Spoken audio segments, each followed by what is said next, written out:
Can you believe that a brilliant doctor of philosophy holder, a respected lecturer at the most prestigious university in England, was actually the hidden face behind a series of horrific sexual crimes? Matthew Falder, a man with two perfect personas, spent nearly a decade hunting, abusing, and destroying the lives of dozens of students. He didn't just manipulate his victims psychologically, but also instilled so much fear and despair that some even attempted to end their own lives. The investigation, which lasted 4 years and involved top security agencies, eventually unmasked the true face of this demonic doctor. 14,000 disturbing images and over 1,000 explicit videos were found on Matthew Falder's computer, shocking the public. So how did Falder manage to conceal his horrifying crimes for so many years? Let's uncover the shocking truth behind this case. Before diving into today's story, don't forget to subscribe to the channel so you won't miss our latest videos.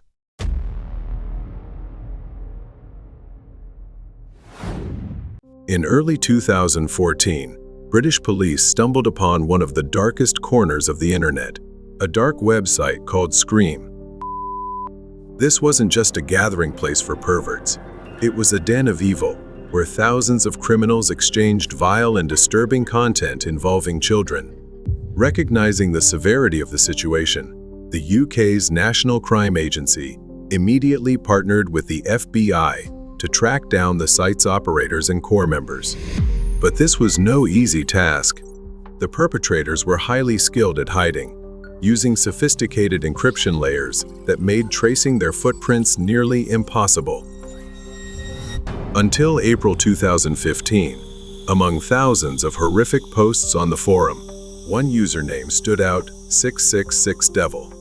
He wasn't just an active member, but also a terrifying manipulator. He boldly used a profile picture of an innocent little girl with a chilling caption, "This is my daughter." But what shocked the police even more was his next message, "I'm planning Hell Week. Suggest what I should do to her." He was plotting to torture a child, and the police had to act before it was too late. A race against time began.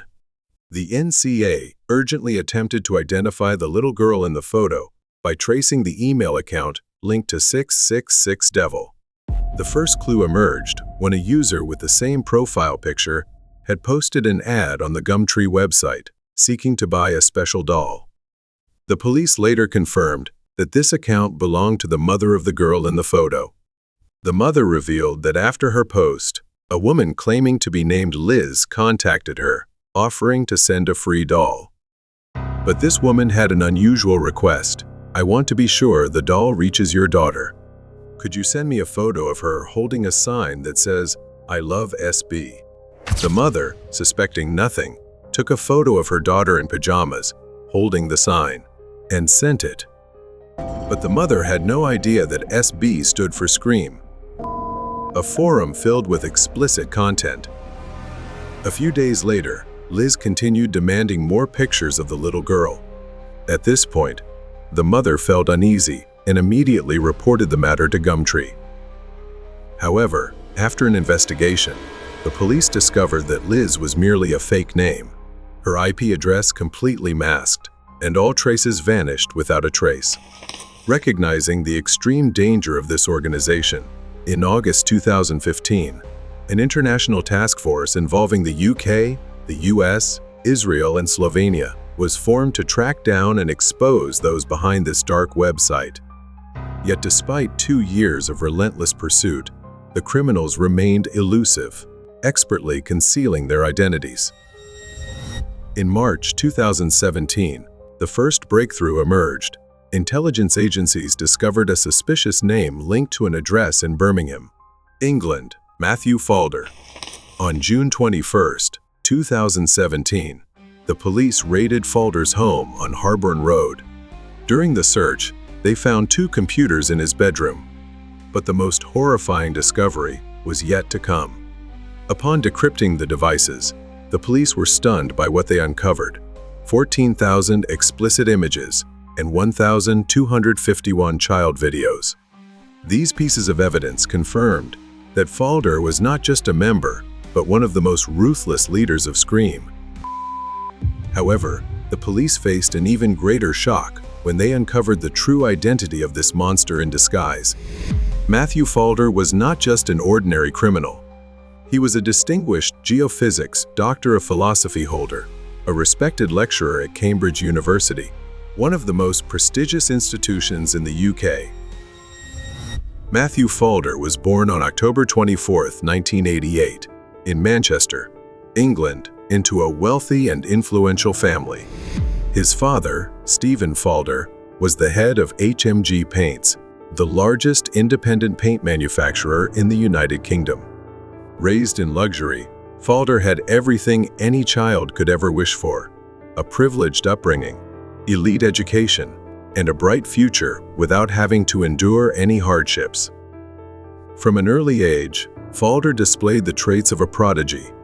He studied at King's School, one of the most prestigious private schools in Macclesfield, reserved for the most outstanding students.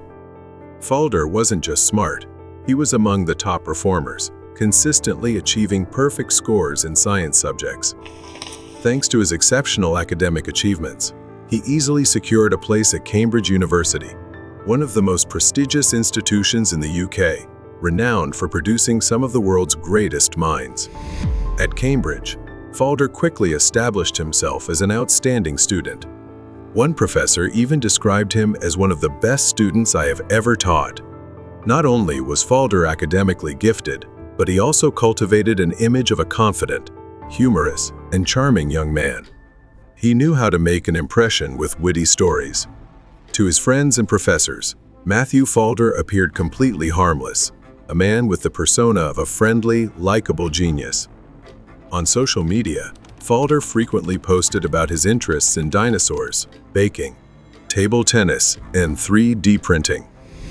He shared selfies, crossword puzzles, and even asked seemingly innocent questions like, how do I upload high-quality videos online? But no one knew that this was merely the surface of a nightmare that was gradually unfolding. It was at Cambridge that Falder's twisted behavior first emerged. Falder secretly installed hidden cameras in the bathroom of his shared house, recording private moments of his female housemates without their knowledge. He discreetly observed, filmed, and kept those videos as his twisted trophies. But that wasn't enough. Falder wanted more. On his 21st birthday, he rented a large vehicle to transport a group of friends from Cambridge to his family home. In the cheerful party atmosphere, no one suspected that the host of the event was a predator lurking in the shadows. While everyone else was busy having fun, drinking and dancing, Falder quietly crept into dark corners, secretly taking inappropriate photos of the girls he had invited. However, that was only the beginning. Secret filming or covert surveillance wasn't enough to satisfy the twisted mind inside him. Falder wanted more. He wanted control. He wanted dominance. He wanted to turn innocent people into puppets in his hands. And thus, a sophisticated, ruthless scheme was born. With the mind of a genius, Falder created a fake identity named Liz, a gentle, trustworthy freelance artist. He lurked on social media platforms, searching for vulnerable victims. Platforms like Gumtree and Facebook became his ideal playground, where with just a fake account, he could begin his plan. Under the guise of Liz, he offered babysitting or pet care jobs, with the promise of paying up to £4,000, a sum too tempting to refuse. But the only condition was they had to send nude photos, as he claimed to need material for artistic drawings. He persuaded his victims with sweet words, "Your identity will never be revealed. I'll only use them for drawing, I promise. Once I'm done, I'll delete everything." But that was just a perfect lie. Once the first photos were sent, Falder's mask fell. With his exceptional computer skills, he immediately tracked down the victims' real identities, their names, addresses, workplaces, schools, and even their relatives. And then, he unleashed an even more ruthless weapon, blackmail. The psychological torment began. The innocent victims fell into a desperate spiral, forced to send more photos, more explicit, more degrading. Young girls, thinking that satisfying him would make it all end, only to find that hell was just beginning. He pushed their humiliation to a new level, forcing them to take pictures holding signs that shamed themselves. Not stopping there, he even made them record videos performing unspeakably disgusting acts, just to satisfy his twisted desires. He forced them to pose beside pictures of Hitler, sing offensive songs, and perform acts beyond endurance, all just so he could witness their despair. But no matter how much the victims did, it was never enough. One young woman, in a desperate plea for release, sent him over 200 photos, hoping he would spare her. But Falder did not. Not only did he torture them, but he also spread those images to the darkest corners of the internet. One such platform was Hurt to the Core, a website infamous for being the most depraved and twisted to ever exist, a gathering place for demons in human form. On this website, users were ranked based on their brutality. The more disgusting content they uploaded, the more power they gained. And Falder, with his massive archive of photos and videos he had collected, quickly rose to the top. He was no longer just a blackmailer. He was a king in that twisted world. He edited, altered, and added humiliating captions to his victims' photos. He turned them into public entertainment, allowing other perverts to laugh and satisfy their sick desires. One victim, desperate to escape his control, sent him up to 500 photos, hoping it would end the torment. But his cruelty knew no bounds. He threatened to send those images to her mother in her school, forcing her to live in constant, overwhelming fear. Even more terrifying, Falder took screenshots of their conversations and uploaded them to Hurt to the Core, where other sick individuals delighted in her suffering. More horrifyingly, Falder manipulated a young father into secretly filming sensitive videos of his daughter and sharing them on the dark web.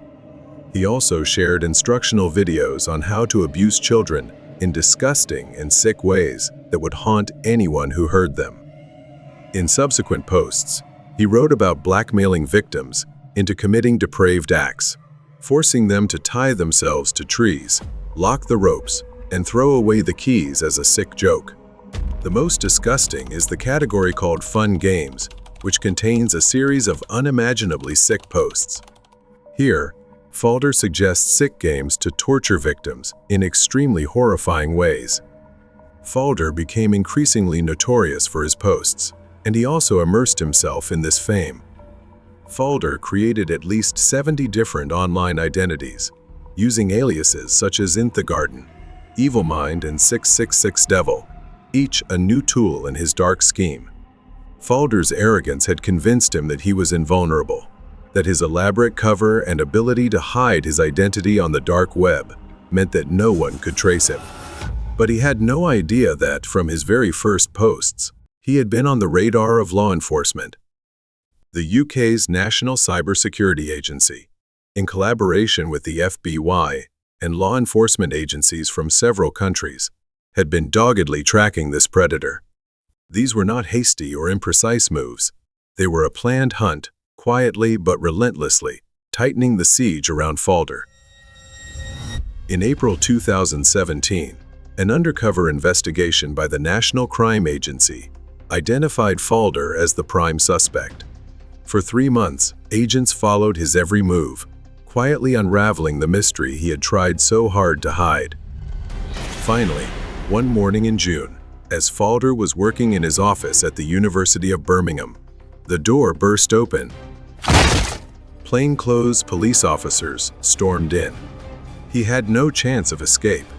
When the horrific charges against him were read out, Falder showed no fear. He laughed, exclaiming in a mocking tone, "That sounds like a charge sheet from hell." Falder was taken into an interrogation room. For 3 days and nights, he stubbornly kept silent, refusing to comment, only smirking whenever the police mentioned his victims. But then, during his second interrogation, he made a mistake. When questioned about the Evil Mind account, Falder nodded and admitted everything. The subsequent investigation revealed a horrifying truth. Falder had haunted at least 60 to 180 victims over nearly a decade. Senior Investigating Officer Matt Sutton, who has worked at the NCA for more than 30 years, had to admit, in my entire career, I have never seen an offender as terrifying. He also emphasized the unprecedented challenges that Falder's case presented, calling it one of the most complex investigations ever conducted. Regarding his motives, Sutton stated that Falder took pleasure in his cruelty. His main motivation was power and control. He wanted his victims to feel shame and humiliation. In addition to targeting victims on Gumtree, he also preyed on individuals through pro-anorexia websites. To achieve his goals, Falder posed as a teenage girl to obtain photos from 6 girls. Some victims reported that since their encounter with Falder, they had attempted to take their own lives multiple times. Others said they would never overcome what had happened and would always feel dirty, like damaged goods. Yet Falder showed no sympathy for his victims. When someone said they were ready to end it all, he coldly replied that those images would still circulate on the internet, adding, "So what good would that do you?" On October 16, 2017, Matthew Falder appeared in court. The atmosphere in the courtroom was suffocatingly tense.